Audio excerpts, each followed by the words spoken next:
হয় নিশ্চয়কৈ মই মঙলদৈ মহাবিদ্যালয়ৰ ছাত্ৰ একতা সভাৰ বিষয়ববীয়া থকাৰ পৰাই প্ৰায় 2003-04 চনৰ পৰাই সদৌ অসম ছাত্ৰ সন্থাৰ লগত মই জড়িত হৈছিলোঁ আৰু আজি প্ৰায় 2025 বৰ্ষৰ আজিৰ তাৰিখটোত মই সদৌ অসম ছাত্ৰ সন্থাৰ পৰা অব্যাহতি গ্ৰহণ কৰিলোঁ আৰু এই অব্যাহতিৰ সময়ত মাজত মোৰ দীঘলীয়া যি 2টা দশক ধৰি যি দীঘলীয়া পৰিক্ৰমা দীঘলীয়া যাত্ৰা এই যাত্ৰাত যিসকলে সহযোগ কৰিছে সেই সকললৈকে মোৰ অফুৰন্ত শ্ৰদ্ধা জনাইছোঁ মই তেওঁলোকলৈ সেৱা জ্ঞাপন কৰিছোঁ আৰু সদৌ অসম ছাত্ৰ সন্থাৰ জৰিয়তে মই আন্তঃমঙলদৈ ছাত্ৰ সন্থা দৰং জিলা ছাত্ৰ সন্থা সদৌ অসম ছাত্ৰ সন্থাৰ বিভিন্ন দায়িত্বত দীৰ্ঘদিন কাৰ্যনিৰ্বাহ কৰিলোঁ আৰু ইয়াৰ কাৰণে মঙলদৈবাসী ৰাইজে মোক যি ধৰণে সহায় সহযোগিতা কৰিলে তেওঁলোকে আশীৰ্বাদ দিলে তেওঁলোকে অভিভাৱকত্ব দিলে তাৰ কাৰণে মই সদৌ অসম ছাত্ৰ সন্থাত খুব নিয়াৰিকৈ কাম কাজখিনি কৰিব পাৰিছোঁ আৰু মঙলদৈবাসী ৰাইজৰ অভিভাৱকত্ব তেওঁলোকৰ মৰম তেওঁলোকৰ স্নেহ তেওঁলোকৰ সহযোগিতাৰ কাৰণে আজি মই এই স্থানত এটা ছাত্ৰ সংগঠনৰ এই স্থানত মই উপনীত হৈছিলোঁ আৰু সদৌ অসম ছাত্ৰ সন্থাত এদিন জড়িত হ'লে আমি এদিন বিদায় মাগিবই লাগিব যদিও মন খুব গধুৰ মন খুব বেদনাক্লিষ্ট বা খুব কঠোৰ হ'ব লাগে তৎসত্ত্বেও মই ব্যক্তিগত জীৱনৰ কথা চিন্তা চৰ্চা কৰি বিগত 3-4 মাহৰ পৰা মই সদৌ অসম ছাত্ৰ সন্থাৰ পৰা আনুষ্ঠানিকভাৱে বিদায় মাগিম বুলি মনত এক পৰিকল্পনা লৈ আগবাঢ়িছিলোঁ আৰু আজিৰ দিনটোত মই সদৌ অসম ছাত্ৰ সন্থাৰ পৰা আনুষ্ঠানিকভাৱে অব্যাহতি গ্ৰহণ কৰিছোঁ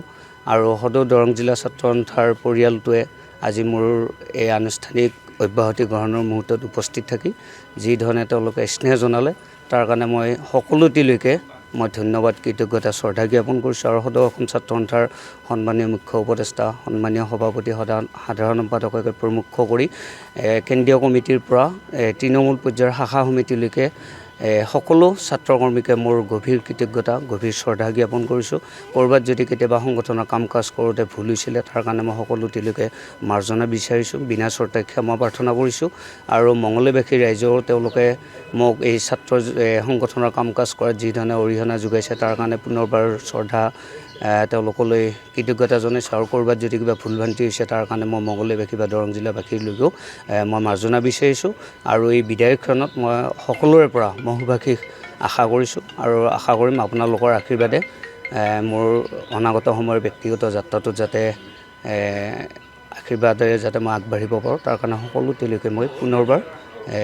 মোক আশীৰ্বাদ প্ৰদান কৰিব বুলি আশা ৰাখিছোঁ ধন্যবাদ জয় অসম সদৌ অসম ছাত্ৰ সন্থা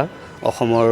এই ভূমিত অসমৰ আকাশত অদ্বিতীয় সংগঠন হৈ থাকক সদৌ অসম ছাত্ৰ সন্থাৰ নীলিম ৰক্ত পতাকাখন অনন্তকালৰ কাৰণে সৌগৌৰৱে সাৱলীলভাৱে উৰি থাকক এই কথাখিনিকে আজিৰ এই মুহূৰ্তত মই ব্যক্ত কৰিছোঁ নহয় নিশ্চয় চাওক মই দীঘলীয়া 2টা দশক ধৰি যি যাত্ৰা বা পৰিক্ৰমা আছিলে আজি মই মেলানি মাগিছোঁ বা অব্যাহতি গ্ৰহণ কৰিলোঁ গতিকে পৰৱৰ্তী সময়ত কি ধৰণে কাম কাজ কৰোঁ নিশ্চয় আপোনালোকে জানিব পাৰিব চাওক ৰাজনৈতিক দল সম্পৰ্কে এতিয়া মই কোনো মনত চিন্তা চৰ্চা তেনেকুৱাকৈ কৰা নাই সদৌ অসম ছাত্ৰ সন্থা এটা অৰাজনৈতিক ছাত্ৰ সংগঠন গতিকে অৰাজনৈতিক ছাত্ৰ সংগঠনটোৰ পৰাই মঙলদৈৰ সামগ্ৰিক বিকাশৰ কাৰণে বা মঙলদৈৰ যিসমূহ আমাৰ সমাজ জীৱনৰ সমস্যা আছে সেইসমূহ আমি সজোৰে মাত মাতিছিলোঁ বা দৰং জিলাৰ যিসমূহ সমাজ জীৱনৰ সমস্যা আছে সেইসমূহ আমি সজোৰে উত্থাপন কৰিছিলোঁ সদৌ অসম ছাত্ৰ সন্থাৰ এগৰাকী প্ৰতিনিধি হৈ থকালৈকে যি ধৰণৰ সদৌ অসমৰ আমাৰ জাতীয় সমস্যাসমূহৰ কাৰণে আমি মাত মাতি আহিছিলোঁ গতিকে সদৌ অসম ছাত্ৰ সন্থাৰ যি নীতি আদৰ্শ আছে আমি অৰাজনৈতিক চৰিত্ৰৰে আমি আগবাঢ়িব লাগে গতিকে আমি পৰৱৰ্তী সময়ত আমি ৰাজনৈতিক দলৰে বা ৰাজনৈতিক কাৰ্যপন্থা লওঁ নলওঁ এই মুহূৰ্তত মই ঠিক তেনেকুৱা কোনো ধৰণৰ সিদ্ধান্ত লোৱা নাই আৰু পৰৱৰ্তী সময়ত যদি কিবা সিদ্ধান্ত লওঁ নিশ্চয় আপোনালোকৰ জৰিয়তে মই দৰং জিলাবাসী মঙলদৈবাসী ৰাইজক মই নিশ্চয় অৱগত কৰাম নিশ্চয় চাওক সদৌ অসম ছাত্ৰ সন্থাখন এখন আমাৰ কৰ্মজীৱনৰ এখন ভঁৰাল সদৃশ গতিকে ইয়াত যেতিয়াৰ পৰা জড়িত হওঁ আমি দিনে দিনে ঘাত প্ৰতিঘাতৰ সন্মুখীন হওঁ দিনে দিনে আমি অভিজ্ঞতাৰে পৰিপুষ্ট হওঁ আৰু সদৌ অসম ছাত্ৰ সন্থাৰ সাংগঠনিক যিসমূহ অভিজ্ঞতা যিসমূহ সাংগঠনিক আমাৰ প্ৰত্যাহ্বান আহে তাৰ ওপৰত যি ধৰণে আমি মোকাবিলা কৰিব লাগে ৰাইজৰ মাজত কি ধৰণে সামগ্ৰিকভাৱে সংগঠনটো ৰাইজৰ মাজত প্ৰতিষ্ঠা কৰাৰ কাৰণে যথেষ্টখিনি প্ৰত্যাহ্বানৰ সন্মুখীন হ'ব লাগে কেতিয়াবা অভাৱনীয়ভাৱে অবাঞ্ছিত ঘটনাৰো বা অবাঞ্ছিত পৰিৱেশৰ আমি সন্মুখীন হ'ব লাগে সকলো